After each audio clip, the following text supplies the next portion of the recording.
Daily taste daily. తిరగరాద్దామని అనుకుంటారు చాలా మంది మూర్ఖులు. కానీ ఎప్పుడు కూడా చరిత్రను తిరగ రాయలేరు, చెరపలేరు. చరిత్ర నిన్నటి రోజును మనం ఎప్పుడూ తీసుకురాలి. అట్లాగే మన ఏ పార్టీకైతే తన జీవితాంతం 60 సంవత్సరాలు అవిరళంగా సేవ చేసిన మహానుభావుడు, అనేక మంది ప్రధానమంత్రులకు అతను అనుంగు, ఇంకా బృహస్పతి అనేవాళ్ళు. ఆ కాలంలో పివి గారిని ప్రధానులు కావచ్చు, ముఖ్యమంత్రులు కావచ్చు, ఎటువంటి ప్రాబ్లం ఉన్నా సొల్యూషన్ చెప్పే బృహస్పతి గారు ఉన్నారు అక్కడ అని అనేవారు. అలా సేవ చేసిన ఆ పార్టీలు పట్టించుకోని అటువంటి పార్టీలు, కానీ ఇతర పార్టీలు అపోజిషన్లో ఉన్న బీజేపీ పార్టీ మళ్ళీ భారతరత్న ఇచ్చి గౌరవించుకుంది. 2 ఏళ్ల క్రితం భారతరత్న ఇచ్చి అత్యున్నత పురస్కారం. దేశంలో ఎంతమంది భారతరత్న ఉన్నారు? 54వ భారతరత్న పివి గారు. ఆ తర్వాత మళ్ళీ భారతరత్న ఇంకా మొదలు కాలేదు, 2 ఏళ్ల కింద ఇచ్చినవి. సో అట్లా ప్రకటించి వాళ్ళ ప్రేమను, అభిమానాన్ని చూపించుకున్నారు ఇతర పార్టీల వాళ్ళు. అంత గొప్ప మహానుభావుడు ఈ తెలంగాణలో పుట్టాడని మన అందరం ఆయనను మళ్ళీ మనం ఎప్పటికీ జ్ఞాపకం ఉంచుకోవాలంటే ఆయన ఆదర్శాలను, ఆయన ప్రజాసేవను, ఆయన విధి విధానాలు, రాజకీయ చతురతను మనం అందరం, ఎందుకంటే పార్టీ ఆఫీస్లో ఉన్నాం మనం. ఇక్కడ అందరూ కూడా పార్టీ పరంగా ఎదగాలి అని అనుకున్న, రాజకీయంగా ఎదగాలనుకునే వాళ్లే కనుక ఆయన గురించి చదవండి. నిజంగా అప్పుడే మనం నిజమైన నివాళులు అర్పించినట్టు, శ్రద్ధాంజలి ఘటించినట్టుగా నేను భావిస్తాను. ఎందుకంటే పార్టీ ఆఫీస్లో ఉన్నాం మనం. ఇక్కడ అందరూ కూడా పార్టీ పరంగా ఎదగాలి అని అనుకున్న, రాజకీయంగా ఎదగాలనుకునే వాళ్లే కనుక ఆయన గురించి చదవండి. నిజంగా అప్పుడే మనం నిజమైన నివాళులు అర్పించినట్టు, శ్రద్ధాంజలి ఘటించినట్టుగా నేను భావిస్తాను. రాజకీయాల నుంచి విరమించుకొని ఒక ఆశ్రమంలోకి, సన్యాసాశ్రమం తీసుకోవాలి అనుకున్న సందర్భంలో అన్నీ తయారైనవి కూడా. కానీ ఆ టైంలో రాజీవ్ గాంధీ అసాసినేషన్ తర్వాత ఒక విపత్కర పరిస్థితిలో ప్రధానిగా సెలెక్ట్ చేయబడిన ప్రధానిగా పివి గారు అత్యంత క్లిష్టమైన పరిస్థితి అది చెప్పడానికి అలవి కాదు. అప్పుడు ఆ కాలంలో జీవించున్న వాళ్ళందరికీ తెలుసు. అప్పుడున్న రాజకీయ పరిస్థితులు కావచ్చు, అనిశ్చితి కావచ్చు, దేశ భద్రత కావచ్చు, ఆర్థిక పరిస్థితి కావచ్చు, అనేక రంగాల్లో పూర్తిగా కుంటుబడిన భారతదేశాన్ని ఏలడం అనేది ఒక పెద్ద విషమ పరీక్ష, అగ్ని పరీక్ష. అట్లాంటి సమయంలో దేశాన్ని ఒక దిశ నిర్దేశించి ప్రపంచంలోనే భారతదేశం అంటే ఏంటితో చూపించిన ఆర్థిక శాస్త్రవేత్త ఇవి నరసింహారావు పితామహుడు అని చెప్పుకోవచ్చు మనం. అలాగే దౌత్య సంబంధాలు ఇతర దేశాలతో కావచ్చు, అలాగే ఇక్కడి అనేక రంగాల్లో సంస్కరణ కావచ్చు. ఇప్పుడు ఉమ్మడి ఆంధ్రప్రదేశ్లో అనేక శాఖలు నిర్వర్తించారు, అందులో కూడా తనదైన ముద్ర వేసుకున్నారు. అలాగే ముఖ్యమంత్రిగా తన పదవిని కూడా త్యాగం చేసి భూ సంస్కరణలకు దేశంలోనే ఆద్యుడైనారు. తను భూ సంస్కరణలు మొదలుపెట్టినప్పుడు తన 800 ఎకరాలు, తన పూర్వీకుల నుంచి సంక్రమించిన 800 ఎకరాలను ముందుగా ప్రజలకు పేరున పంచిచ్చినారు. కలెక్టర్ గారు మేమందరం చిన్నప్పుడు చూసేవాళ్ళం.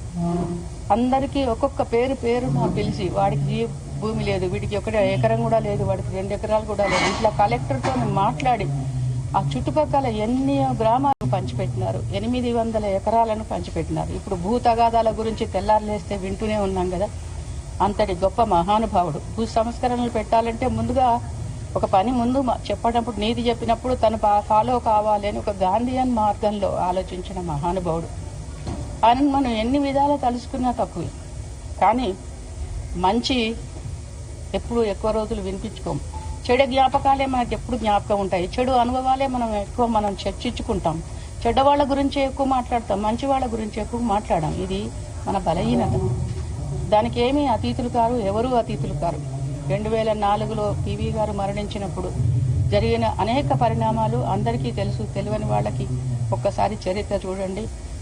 కానీ ఆ తరువాత అంటే ఎప్పుడూ కూడా మబ్బులు వస్తాయి అంతేకాని సూర్యుడిని మన అరచేయి పెట్టి ఆపలేము.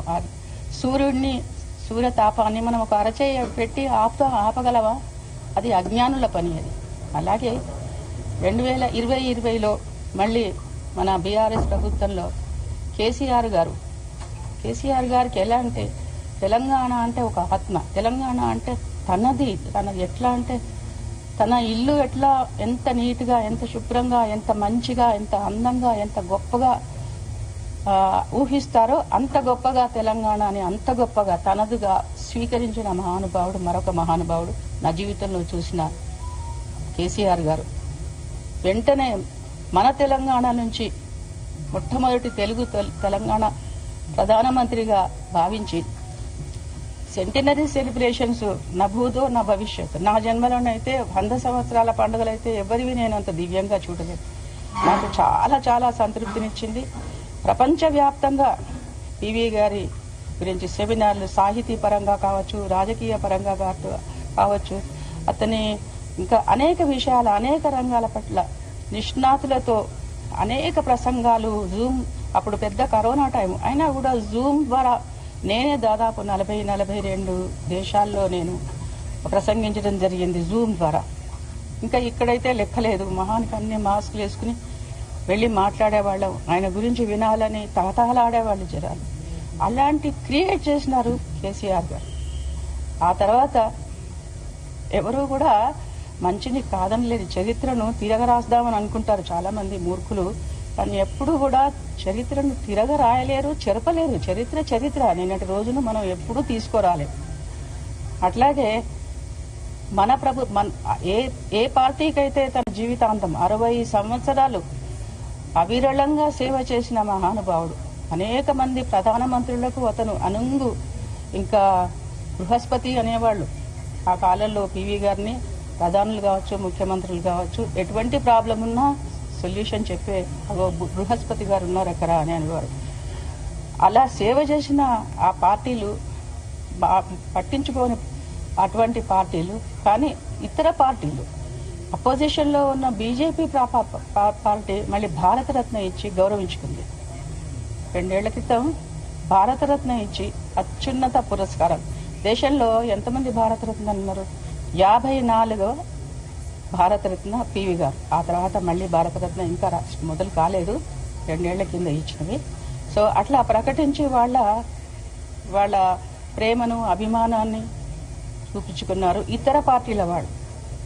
అంత గొప్ప మహానుభావుడు ఈ తెలంగాణలో పుట్టాడని మన అందరం ఆయన గురించి, ఆయనను మళ్ళీ మనం ఎప్పటికీ జ్ఞాపకం ఉంచుకోవాలంటే ఆయన ఆదర్శాలను, ఆయన ప్రజాసేవను, ఆయన విధి విధానాలు, రాజకీయ చతురతను మనం అందరం, ఎందుకంటే పార్టీ ఆఫీస్లో ఉన్నాం మనం, ఇక్కడ అందరూ కూడా పార్టీ పరంగా ఎదగాలి అని అనుకున్న, రాజకీయంగా ఎదగాలనుకునే వాళ్లే కనుక ఆయన గురించి చదవండి.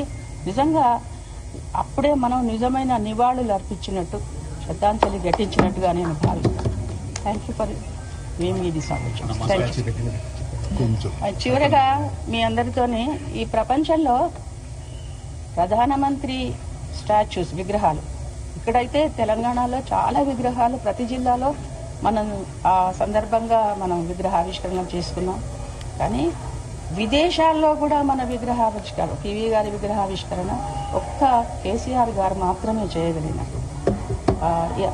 దానికి సహకరించిన ఇక్కడే ఉన్నారు గణేష్ గుప్తా గారు, మహేష్ గుప్తా గారు, వాళ్ళిద్దరు సోదరులు నాకు చాలా హెల్ప్ చేసినారు. సిడ్నీ